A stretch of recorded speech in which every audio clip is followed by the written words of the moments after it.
Welcome again, everybody, and thank you for joining our global webinar day on network configuration and change management, best practices with Infosim StableNet.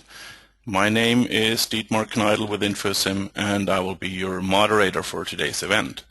Our presenter today is John Olson, VP Technical Services Americas, and he will guide you through the presentation.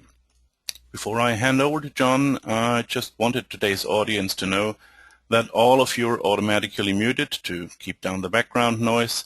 So in order for us to answer your questions, you will have to type them in the questions window at the bottom of the meeting screen. John will be answering all questions right after the presentation in our Q&A session. So just keep on typing those questions. We'll get to those at the end of the event. Also, please note that this event is being recorded, and all registrants will be notified via email tomorrow on how to access the recording. Well, now I'd like to go ahead and turn things over to our presenter, John Olson. John? Thank you, Dietmar, and thank you to everyone who has attended the webinar this morning. Again, my name is John Olson, and I am the VP of Technical Services here in the Americas with Infosim. And it's my pleasure to be presenting to you our webinar this morning, Network Configuration and Change Management, Best Practices with StableNet. I have a presentation as well as we'll be taking you into a live demonstration of the system as we go forward and talk about certain aspects. For those of you who are not familiar with Infosim or with our product StableNet, just a brief few bullet points about us. The most important ones are that we have been around for over 10 years. So although we may not be a name that you're familiar with, hopefully we are, but if we're not, it is important to note that we have been around for a number of years. We have been growing quite rapidly and are highly profitable, have subsidiaries globally, of course, including in Singapore, where your local office is, and the USA, where my local office is. And we focus primarily on large enterprises and telcos. That is really the sweet spot for our product. The bigger the better, I like to say. We have a lot of advantages when we get into large-scale telco, service provider, carrier organizations or large enterprise organizations. The product itself does many things. It is a service assurance product, so it encompasses quite a lot, from discovery of devices, proactive performance and fault monitoring of those devices, as well as what we're focusing on today, network change and configuration management, sort of our third pillar, if you will, of what we do. We have, again, a number of advantages related to scale, other advantages primarily because of our single code base. So unlike competition out there, you may have seen, we have never purchased any other product. We've never been purchased or acquired any other technology. We have been built from the ground up by the same group of people from day one, and that really does offer quite a number of efficiencies within the product and offer a much more unified platform than you would otherwise see from most of the other competitors out there, which really have been built up over time through acquisition, through bolt-ons, through add-ons, things like that. We are a truly vendor agnostic solution, so as I talk about devices today, as I show things in the live demo, keep in mind that this applies for a large variety of different vendors. So you may see Cisco or Huawei on the screen, but that doesn't mean those are the only vendors we support. We support this list plus virtually every manufacturer in the industry. And because of the way the design of the product, which I'm not going to get into too much today, but it's important to note that the design of our product allows for very rapid development of and rollout of new vendors, new technologies, new ways of doing things. So again, part of that is due to the advanced back end of the system that's been developed over those 10 years. John, we already have a question. I apologize for Okay, barging that's in fine. like that, but actually it's a very, very good question from one of our attendees. Could you elaborate a little bit more on what you mean when you say we're based on a single code base? Absolutely. What I mean by that is really what I was describing about I'll compare it to the competition or to other products out there. Most of those, and it could be CA, HP, IBM, any other vendor that you can think of really that also has a product in this space, they typically are the end result is a combination of multiple products that have been acquired. So very few of our competitors, if any, are just a single development from beginning to end. There's been acquisitions, there's been mergers, they've tried to take code that someone else has written and integrate it into the product, again, usually through merger and acquisition. Whereas we have been developed in that single sort of development line of code from beginning to end. There's never been any third-party acquisition that we've had to bolt in, or I like to say duct tape in. That might be an American expression, but it's accurate actually when you talk about other products. So what I mean by that is it's been a single development effort by the same group of people. You never have to, you don't have multiple silos of information. You don't have multiple databases where the information is kept. It's all in a single database. It's all been coherently and consistently developed over time as opposed to. Okay, that already answered the question. We got another feedback, which is kind of an add-on question. Is that code proprietary to Infosim? Yes, it is. Well, proprietary insofar as that it's not an open source product. That's correct. We do own the code, and so I think if that's where the question meant, is this an open source product like a Nagios or something like that? No, this is proprietary to Infosim. Okay. Well, I'll guess yeah, that pretty much answered the question. Thank you. Okay, no problem. And no problem interrupting me as we go through if we have other questions you feel important, please, of course. And you know that I like interrupting you. I know you do, so no problem there. So back to NCCM, one of the questions that we hear sometimes as I do this or other presentations is, explain to me what do you really mean by NCCM and why do I need it?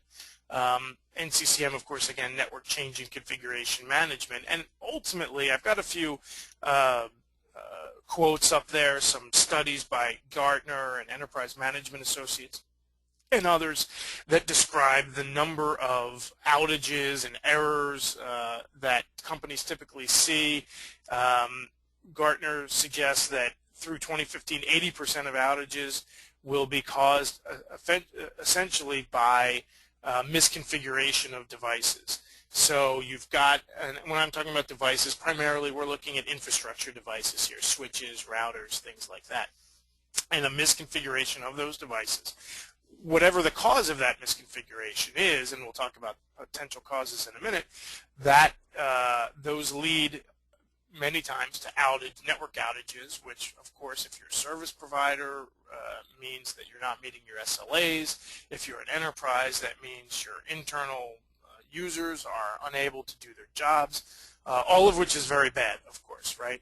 So the first reason you need a tool such as Infosim to be the central repository of change management and configuration management is to reduce errors and there ultimately reduce downtime. And I think that's probably, makes a lot of sense to those out there. The second reason, of course, is time, and time is money, as we like to say. So I was on a call yesterday, as a matter of fact, where we were describing a typical service provider when they are working at an enterprise customer. They send in engineers, and one of the things those engineers do is document the network and document configurations. And the way they do that is the typical log into a device, telnet or SSH into that device, run a show config command, copy the config, paste it into a text file, save that text file someplace, and then move on to the next one. And depending on how large the network they're working on, they could take days or weeks to accomplish that, just to do the backups. And of course, that's error prone. If you paste wrong, or you forget to copy, and now you're pasting the previous one twice, and so on, you've got errors again, but it just takes a lot of time. So if you could save time by using an automated procedure or process to do this, again, you're less error prone, and it goes a lot faster. So that's another savings, of course. And it's less frustrating, because doing the same thing again and again and again is just not what you really want to do all day long. Not a particularly fun job, that's right. No. Some engineer draws the short straw, as we like to say, and has that job. The third major reason is compliance. So many organizations, particularly those in banking, insurance, military, other things, have very strict compliance requirements for PCI compliance, for payment card industry, for credit card information, or whatever, healthcare, of course, making sure the patient information is secure, and other internal requirements that companies have. And so one of the requirements of those compliance audits usually is that there is some sort of automated compliance process in place already. Prove to me that you are watching all of your devices to make sure they're within compliance. And if you can't prove that to me, you may be subject to fine or other problems. So between the time savings, the downtime prevention, and just the pure regulatory compliance, those are three really good reasons to have an automated configuration and change management system. And so with those things in mind, we're going to be talking about the entire framework of NCCM and VLM, vulnerability management, that StableNet provides, and how we can cover each of those three areas. The way we're going to be discussing that today is through a series of best practices. So just as we've put together 13 best practices for doing this, and it covers those major reasons I described, and we'll be talking about each of those and showing each of those as we go through today. So with that said, best practice number one is auto discovery and configuration backup. So this is onboarding of your devices. So using an automated procedure to onboard those devices into the overall system and framework, and then taking those configuration backups. It's very difficult to, or it's impossible to do compliance checking or push new configs unless you can see the configs as they sit today. So it's important that you can run a network discovery, that you can understand what components you have, and deep understanding of those components like iOS images,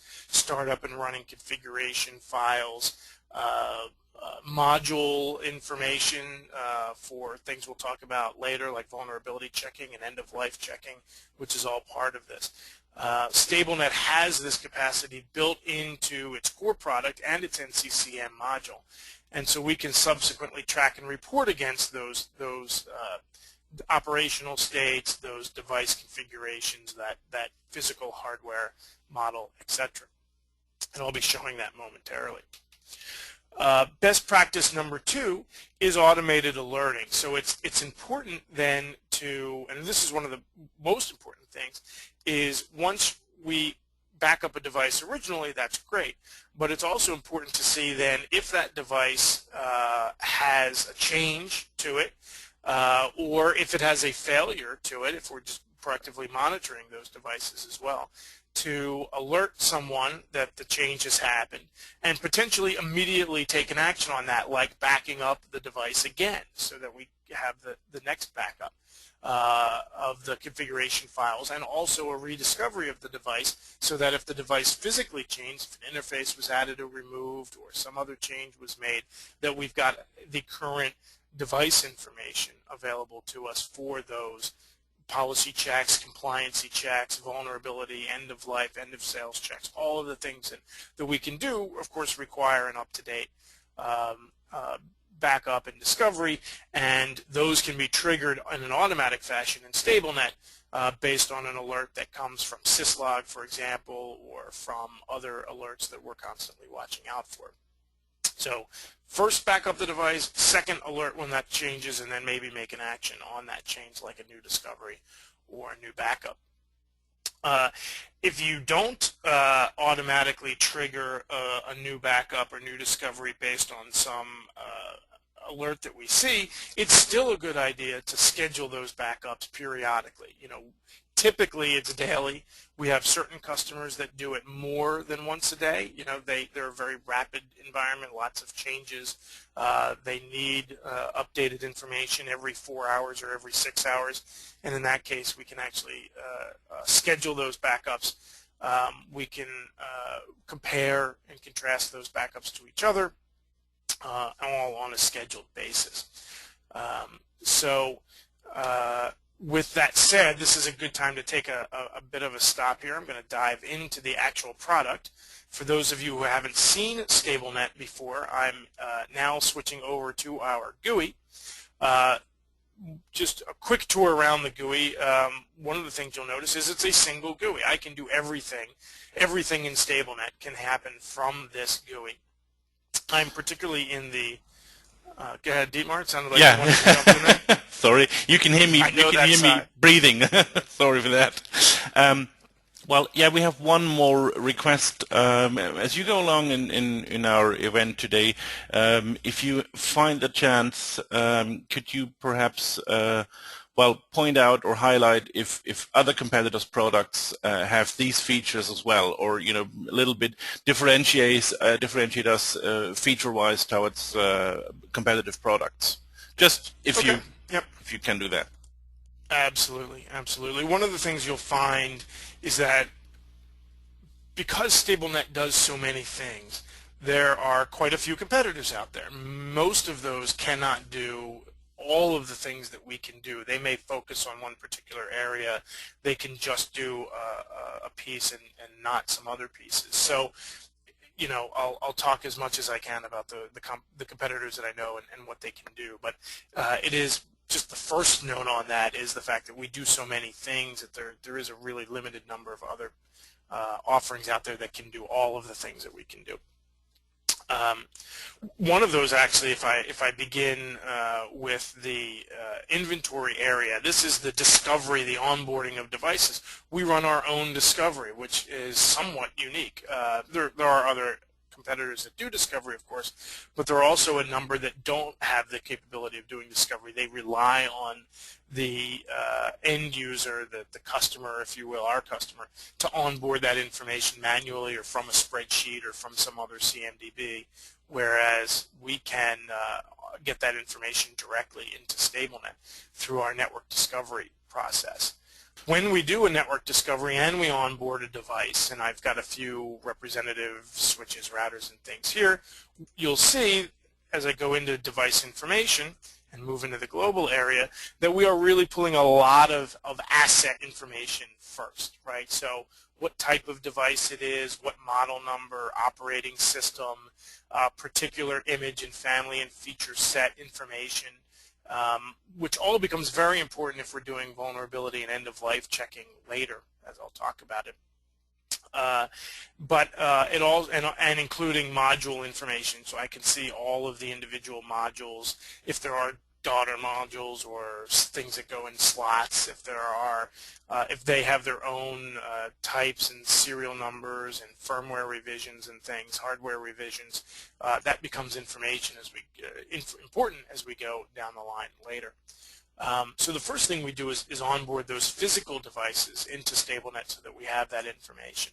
The second thing that we would do, following the best practices, is create those backups and pull backups of the, and then here I've got some Cisco devices with your standard iOS type configs. I would run that on a schedule so I could have multiple jobs, if you will, whose job is to pull those backups. Sometimes you would maybe back up everything, sometimes like an automatic job, and it just picks everything, and you do that, say, daily, or even just one at a time.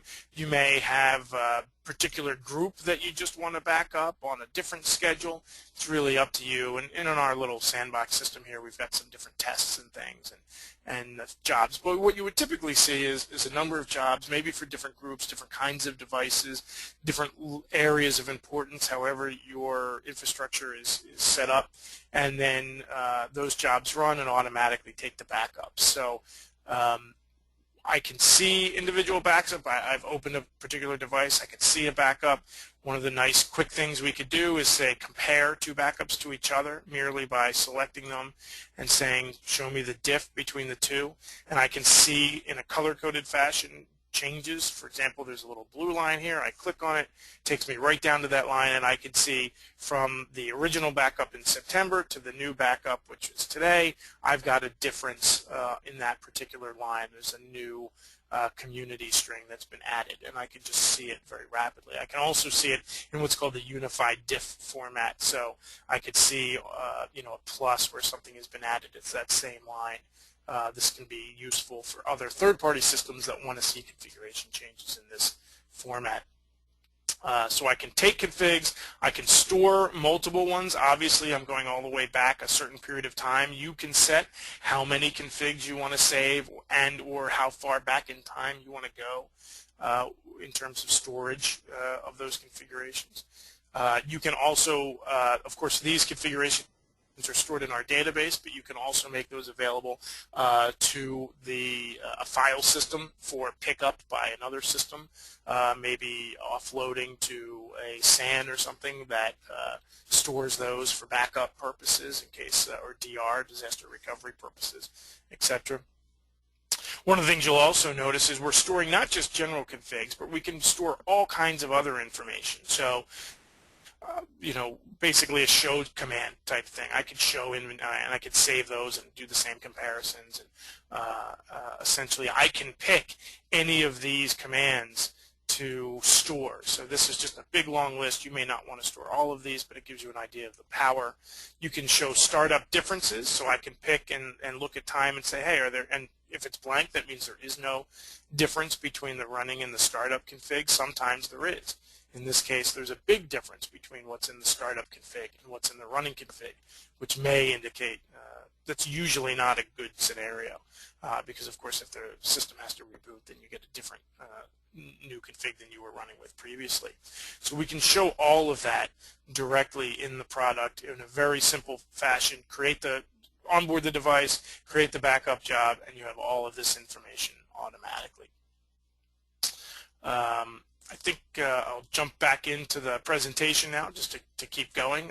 Dietmar, if there are any questions about what I've just shown, let me know. Well, there was one question, and thank you for mentioning that. One question from one of our participants is that if they can get a GUI remote for demo purposes, which I think just handing out the GUI is not really possible.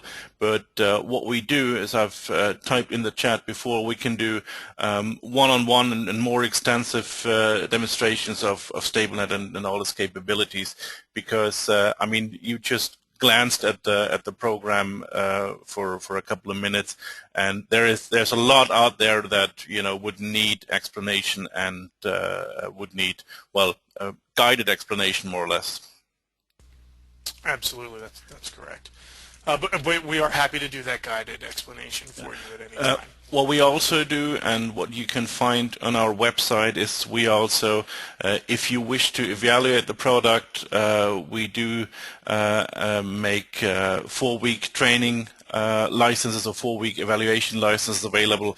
So if you want to install the product and give it a good thorough looking at, you can do that, of course. You just visit our website and fill out the form. It's just a couple of basic information. Then we'll get in contact with you and provide you with that license, and that would include the GUI actually. Absolutely. So back to the presentation, just to kind of set the stage for the next few topics that I'll show. I mentioned earlier policy compliance is a major reason for doing or having a tool or a product such as StableNet that does NCCM. This is a very hot topic in the industry. Certainly we see it quite a bit here in North America. I'm sure you do in Asia as well, where different compliance, and there's all kinds of different ones, PCI compliance, ITIL compliance, FCAPS. We have HIPAA over here. We have SOX over here, governmental regulations related to different things. And again, and we have many customers that say, I need to prove that I have some sort of policy and procedure in place, and it's best if it's an automated procedure to verify compliance against these various topics. The standard procedure in the past has been to have the policy written down somewhere in a book. That book is on a shelf that says, yes, we need to ensure these access lists are on all of our firewalls or something like that. But then how can I prove that I'm actually in compliance? How can I very quickly scan hundreds or thousands or tens of thousands of devices and verify that I'm actually in compliance with all of the rules that are written down? And that's where you need a product that can actually do that. StableNet greatly assists with the regulatory requirements by automatically checking for compliance to the rules defined and report on policy compliance and violations out of the box. So what you would do, and the way it works in the system, is you create some policies. Those policies are based on rules, and it could be a simple rule like, again, this access list needs to exist, or Telnet needs to be disabled, or whatever those policies are that you have. And they can be different policies for different types of devices, different vendors, different areas of the network, whether it's a core device as opposed to maybe a remote office device. Whatever it may be, you can define those rules. You can move those rules into a policy, and then you can very rapidly and automatically apply those policy checks against either the startup config or the running config of those devices and report on those violations. There are a number, and best practice number 5 is to have some default policies based on vendors. So certain vendors, you should be able to onboard those devices. When we discover a device, and let's say it's a Cisco router or Huawei router, something like that, we should be able to automatically apply those default policies for that device, for that vendor, for that type of a device. It's a router and not a firewall, therefore it gets the router policy. Maybe it's a router in a certain office, so it gets that office policy, because that might be different from another office policy. And again, that is all part of the combination that we have from discovery and then therefore understanding of the device and what it is and where it is, so that we can apply the appropriate policy immediately to those things. So the best practice is to create the policies, to scan the configurations, and automatically apply those policies based on what type of device it is, where it is, or how the policy is built within your organization. Best practice number 6 extends that specifically into security access policies. This is one of the major areas, sort of the AAA authentication, authorization, and accounting rules around access to those devices. So that's usually where customers begin. How do I verify compliance, or what rules do I have around who can access these devices? How can they access? What technologies can they use? SSH, Telnet, so on. When can they do it, perhaps, and so forth. So having that security access policy is important. One of the things that we do as a help, it's not the end of the story, but it's a help to get you going as a customer, is we provide what the NSA here in the U.S. Has published guidelines for certain devices and types of devices, and we've built policies around those guidelines and automatically can give you those policies when you become a customer of StableNet. So it's not, the policy won't stop there. You would probably change it and massage it a bit to make it fit your environment, but it's a great way to get started, and these are recommended policies from a well-known government agency, let's say. There's also should be and usually are service design policies. So it's not just about the policy around the device, the physical assets of the device, although that's part of it, but it could also be what the device is doing, right? So is this device providing a particular type of service? Is it a voice over IP transport system? Is it providing layer 3 VPN services? Is it doing whatever it may be? What it does, it can be just as important as what it is for those policies. And again, because of our advanced discovery engine, we also not only find what it is, but we find what it does. And we can see what's running on top of it. What services is this device providing in my network, in my customer's network, and therefore what policies need to be automatically applied to that device based on what it does in the network, not just who it is or where it is in the network. And of course, our policy engine allows you to create and apply policies based on that criteria as well. And if we were to actually look, dive back into the product and look at some of that, you see that we've got full policy checking jobs. It's in the same areas as the backup jobs that I was showing before. Those policy checking jobs, I mentioned the Cisco guide, the NSA guidelines. I've got a few of them in here. I've got the PCI guidelines as well for credit card checking. Those policies themselves are built up of a number of sub-policies, if you will, which are based on a concept of snippets. So snippets are lines of code, and I'll show you that in a minute.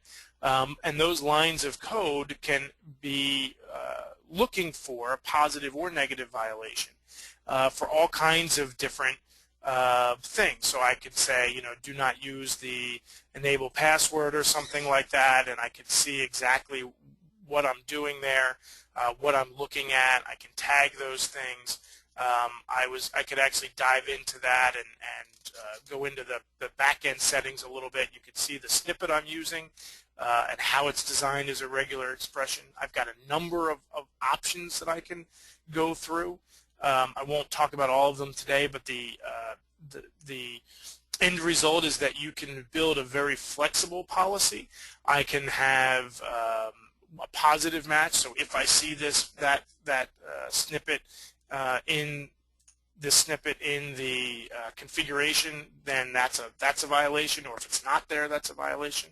It may have to be in a particular order. If I've got multiple lines in the snippet, they may have to be in order, or they could be out of order. They may have to be in a particular section of the configuration, or they could be in any section. Again, you can really very flexibly design these snippets and therefore design these policies to deliver very powerful end policy at the end of the day for compliance checking.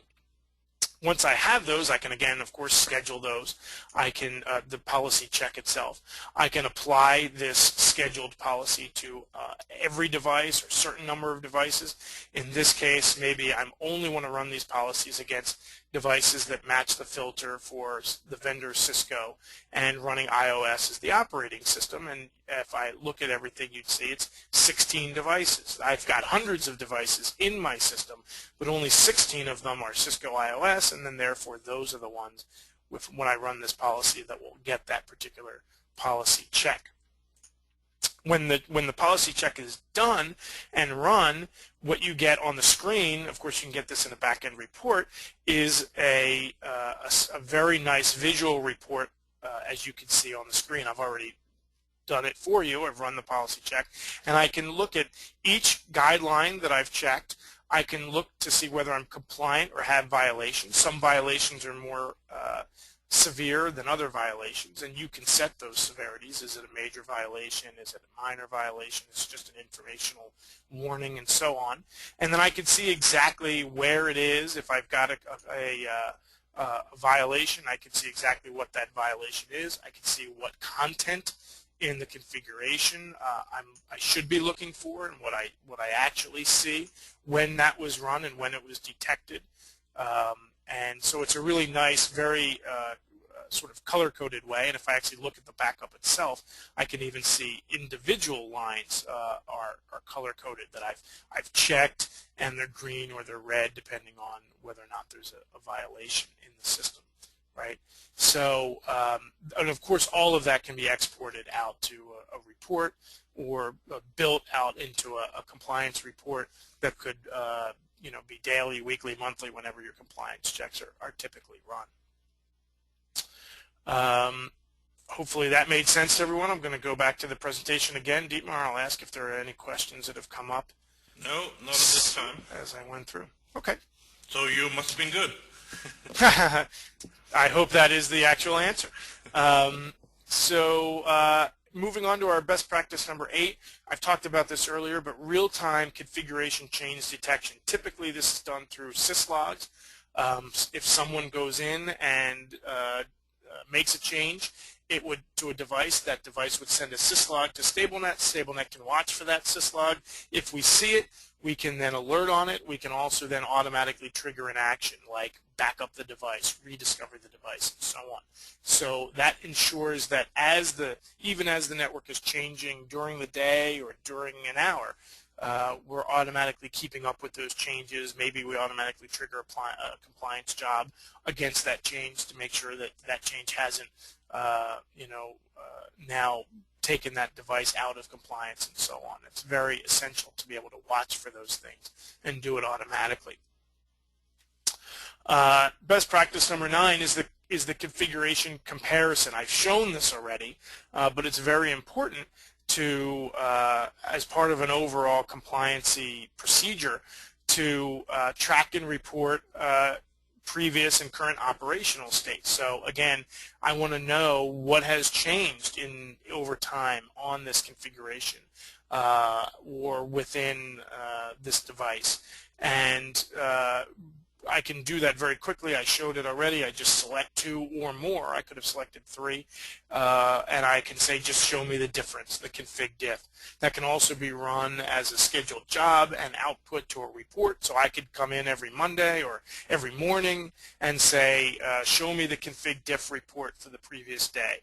And I'll see all of the differentials from my configurations from devices in the previous time period. And I can just, as an administrator, someone whose job it is to check compliancy, I can look at those. I can make sure that what was done was what was expected to be done, especially if you've got a system that tracks, moves, adds, and changes. You can compare that to what was scheduled to be done. You can immediately see if there's any differences there, and of course we will have the previous backups that you can go look at and see what's been done there as well. The next part, I've talked a lot about compliancy and policy checking, but another major aspect of what we do is the ability to actually make configuration changes. So not just backing up what exists or policy checking what exists, but actually forcing the changes yourself. That is a major piece of NCCM, change management. So now I've got devices onboarded in my system. I know I need to make some bulk changes, or I want to make some bulk changes to a number of the devices or all of those devices. Let's do that using a software tool and not a manual tool. Let's not have to log in, make the change, again, sort of the cut and paste, then save, or maybe I forget to save the config, maybe I forget to write the config. So I've got a difference between my startup and my running. If I've got a tool that can do that for me, I never make those mistakes. You design what you want to do, you put it into the system, and then you can run those changes the same way every time for every device, because of course it's a system doing it and not a person doing it. And I'm going to show how we do those in a minute. We've basically got 2 ways, in fact I'll stay on that slide for a second. We've got 2 ways of doing those configuration changes. We can do a very simple configuration change where we're just pushing lines of config that you have written, or we can use very advanced template mechanism to send those changes out based on user input, based on input from a third-party database or other system that builds the configuration sort of automatically and sends it out. In fact, what I'll do, I think, is probably show that a bit. Again, I'm in the same area. I'm just moving to configuration jobs. And this is where I can actually create jobs, schedule those jobs, push them out to devices, and run them. If I was to, say, show a couple of possibilities, I've got a simple configuration job, this SNMP and syslog rollout. And you'll see as I take a look at this type of job, it's got the same parameters that I've shown for other systems already, which is a schedule, a device selection, that sort of thing. Let me just make sure that I got it there. There we go. So I've got a schedule, I've got the device selection that, similar to what I've done in the past. But now I can actually see the actual configs that I want to write. And it is truly just the lines of config as if you were typing them directly on the system. In this case, I'm setting up logging, I'm setting up an SNMP host with a couple of different with a single read community string. I'm exiting and I'm writing it. And then when I run this job on that schedule, whether it's right now or tomorrow or next week, I'm going to be pushing this config out exactly as it looks to every device perfectly every time. I can also store the output. I can show, I can get a result, of course, sent to me of how that job went. Did any devices fail? Were there any problems? All of the things that go with an automation tool as opposed to a manual labor instance of doing these things. Likewise, and this is again what we call a simple configuration, I could do an advanced configuration. So an example of an advanced configuration would be something like a check job for, in this case, NTP. Very simple. Here we're using a template. We've actually built a template, and I'll show that template. It's basically some script that takes a user input in this case. In this case, it says, what should the NTP server be? The user types in what they think it should be, and then the policy template goes and runs a check. So first it logs into a device. It looks for the current NTP association. It checks that against what the expected content should be, and then it makes a decision what to do. Should I, and I won't go through every line here, but ultimately it says, okay, if it is already 10.1.1.1, then I'm going to leave it. If it's not, then I'm going to change it to what it should be. So, and you can get very advanced with these scripts. You can have typical if, while, then, else logic. You can have loops. I could pull this information not just from a show command, but from, let's say, a database or CMDB that may have the information in it that is tailored for that individual device, and so on. John, we have another question. You said that we actually made these policy checks. Will these policy checks be delivered with the product? So does the product come with a kind of sample policies? Absolutely, and it's the ones that most of the ones that I've shown already. So those NSA guidelines, the PCI guidelines for device access and security and logging. A few of these policies or configuration templates, as we're seeing here, also come out of the box. And they're meant to be used as templates or guidelines for future development. We always, of course, work with you to understand your needs and what you want to do. And work with you to help write those scripts or templates if you need them. But yes, we do ship with default examples, if you will, to get you started. Okay, that pretty much answered it. Right. So that was configuration changes, bulk configuration changes, scheduled changes based on either the simple writing out of the config or a more advanced template-based configuration. The last sort of area in our last three best practices are around vulnerability. So StableNet also offers a vulnerability and end-of-life module. This is actually done as a service because unlike policies, which may not change very often or change internally to you. Vulnerabilities are actually something usually published by the vendor itself. So Cisco, for example, periodically publishes new vulnerabilities to its devices, and we will take those devices in, build them into StableNet, publish them out to you as a customer periodically, and then allow you, therefore, to check your devices against those known vulnerabilities going forward. So when they're announced by vendors, it's always advisable, the best practice, of course, is when they're announced to go check your devices to see if you are currently vulnerable for what's been announced. We build that capability right into StableNet for you. Along with that, it's important, of course, to maintain that. So it's not just a one-time vulnerability check, where am I today, but it's an ongoing process. Vulnerability checking end of life and end of life, end of service is an ongoing thing. You have to periodically get those updates. You have to schedule those checks. You have to keep up to date with where you are. And how vulnerable you are. Some vulnerabilities, of course, are more severe than others. So setting up that policy, setting up that schedule is obviously very important and one of our best practices. And then the part of that same service for us, and certainly in our last best practice, is life cycle announcements. This is something that our customers find very, very useful. Essentially, it's end of sale, end of life, end of service or support announcements. Again, vendors make those available periodically. We can put those into the system, and you can then run an end of life check against those devices, so I can see exactly where I am. What's already been end of life that I'm still running. What's end of life in the next 3 months, 6 months, 12 months, whatever the time periods you choose, and then use that as a life cycle, part of the life cycle process for devices in your network.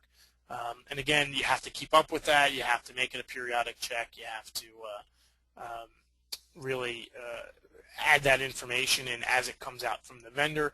You'll see in the policy checking area, we've got that vulnerability check, which includes end of life, end of sales. And if I was to go into the statistics, I could take a very quick report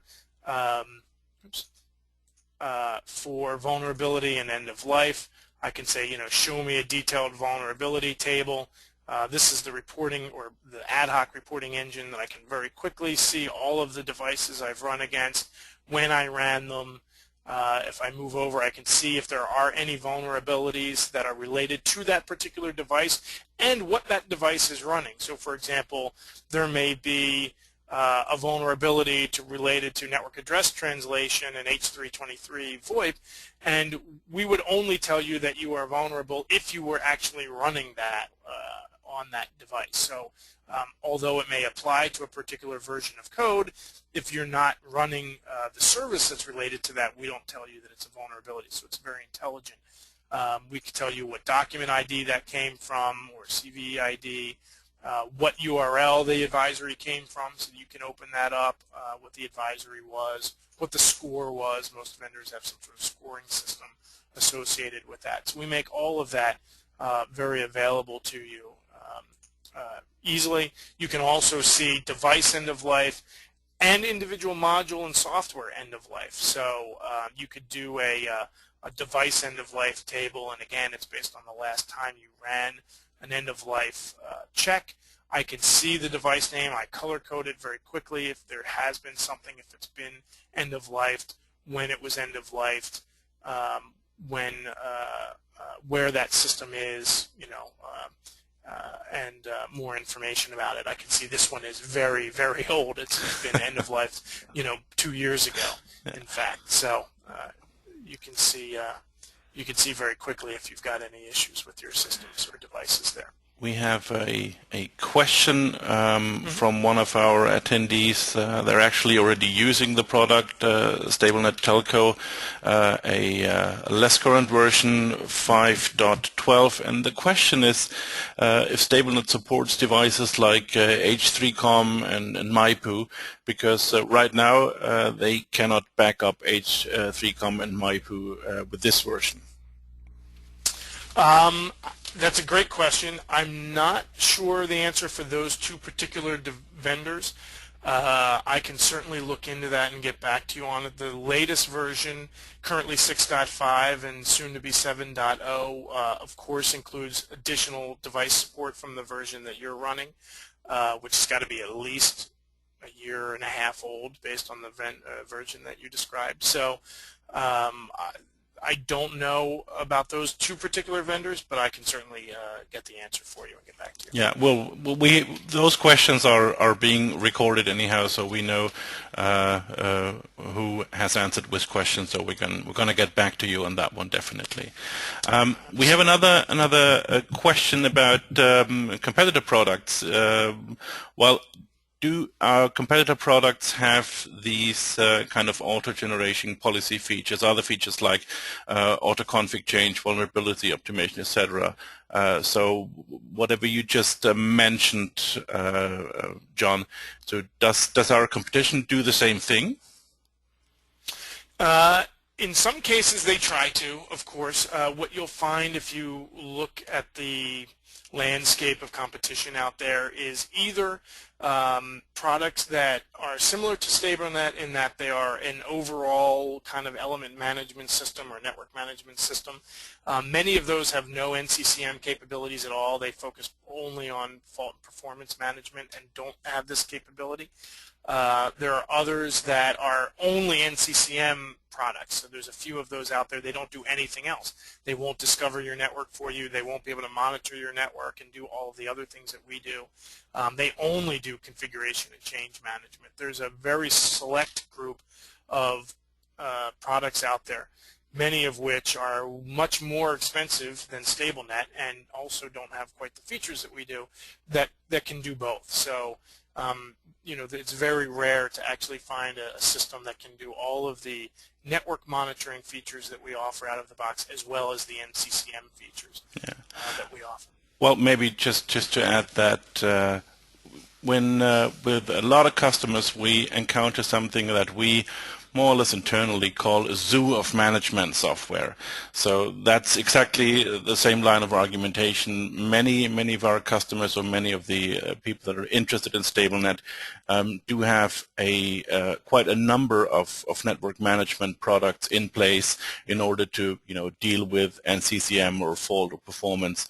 And that's really one of the key advantages of StableNet. That it's three solutions in one product, basically. There is another question, if the NCCM module, is that an add-on module or if it's part of the base product? That's a great question. It is an add-on module. In particular, if I go back into the system, the onboarding, the inventory piece that allows you to do the discovery, that is part of the base product. But as you get into the device automation, the ability to do backups, the ability to do the configuration jobs, the policy checks, and the vulnerability checks, that is not just one module, but multiple modules. So you can pick and choose to a certain degree what you want to do. Certain customers only will do backups and backup checking and do not necessarily want to move to configuration and policy. So you could stop at just backup. You could do backup and config and policy. And then vulnerability and end of life is another module on top of that, or in addition to that as well. So you can sort of pick and choose which level, if you will, or which pieces that I've described today you wish to implement. Okay. But rest assured, it's still the same GUI, so you don't have to have another GUI or another add-on GUI, etc. So it's all built into the product. It's mainly a matter of activating the license. Exactly, of course. Yeah. Okay. Yeah. There is another more general question, I think, from one of our participants about how to check the vulnerability in the network. I mean, you've mentioned that before, how to check vulnerabilities. Maybe you can give us like a 30-second, because we're a little bit overstepping our time here. Maybe you can give us like a 30% quick run through, a quick repeating of what you said on how to check vulnerabilities in our network. And then we have another 2 questions lined up for you. Okay, so vulnerabilities can be done in 2 ways. You could build your own vulnerability checks, or it can be done through policy checking. So policy checks, again, are something that you build or we build with you that look for certain things in the code. And if we find those certain things or don't find those certain things, then that's a violation. So that's number one. You can also subscribe to our vulnerability service, where we are taking the published vulnerabilities from vendors. So as a vendor comes out and says, hey, we've recognized there is a vulnerability in this code, if you're running this type of device or this module or this service, here's all the information you need about it, here's how important it is. If you sign up for the vulnerability service, then we automatically take those vulnerabilities from the vendor, we move them into StableNet, and when you run this vulnerability check, you get the up-to-date vulnerability view based on what the latest published vulnerabilities are from the vendor. Okay, so I know thank that was you. Quick, but Yeah, no, I asked for quick. There's another question on how the NCCM module is being licensed. Would you like to elaborate on that, or you want me to do that? Sure. No, that's okay. It's licensed, number one, by the number of devices, right? So we would need to know how many devices you want to do the NCCM against, backup, configuration, policy, that sort of thing. So that's the first step. The second step is essentially there are 3 options. One is just backup. So you would say, again, yes, I want backup, and I want backup for 1,000 devices. And you could stop there. The second step would be to add on configuration and policy checking. Those come together. And again, that's based on a number of devices. So you would say, I want configuration and policy for 1,000 devices. And then the last piece is that vulnerability, which also includes end of life, end of sales, end of service. They're built together. And again, that's based on number of devices. So you could say, I also want then, or don't want, vulnerability and end of life checking for a certain number of devices. So there's really 3 levels. It begins with backup, moves to configuration and policy, and in order to do configuration and policy, you have to have backup. So you always have to start there. Then you would add on configuration and policy if you wish, and you can also add on vulnerability if you wish. Okay, that was pretty extensive. I have a final question that came up in our questions window. How do I convince decision makers who usually are not too technical people that Infosim is a superior product? Are we cost competitive compared to what's out there? I mean, we are absolutely cost competitive, so that's an easy way to convince. If you get a quote from us and you get a quote from the competition, we are always very competitive. I think the other way to convince them, if the job is convincing them of Infosim versus another product, we love to go into, I don't know if you use this term, we use the term bake-off, basically a comparison. So evaluate us, evaluate the competition. We feel very strongly that we'll come out on top if you do that. If the convincing need is, why should I buy any tool to do this versus the way I'm doing it today, I think the obvious time-saving and downtime prevention, if you will, makes perfect sense. It's very easy to do a bit of a cost analysis or ROI analysis that says, how many hours does it take me to do this manually today, and what can I save and what can I prevent by using an automated tool? And we can work with you and give you some tips on what those analysis may be. But if it's against a competitor, then the best way, I think, is to just use both tools, and you'll really see our advantages. Well, that pretty much falls in line with the fact that we do free of cost trials with StableNet. So if you want to evaluate the product, just let us know. We'll set you up with a license. We'll apologize. We will provide you with the software, and we also do, not just webinars like these. We also do, obviously, free of cost one-on-one consultations to, guide you through the program and give you a list of all the features and explain all the features. And as you just brought up the pre-final slide almost, we have a lot of information available on our website. We have a pretty good resource section that will enable you to download case studies, industry reports. You can listen and view the webinars from those global webinar days we've done in the past, last year especially. And obviously we have a number of white papers, solution brief, and we also have a YouTube channel where a lot of the things we just talked about are being explained in more details in smaller portions of 10-15 minute videos, so you can educate yourself. The next global webinar day, just to answer that question that just popped up, will be on February the 20th.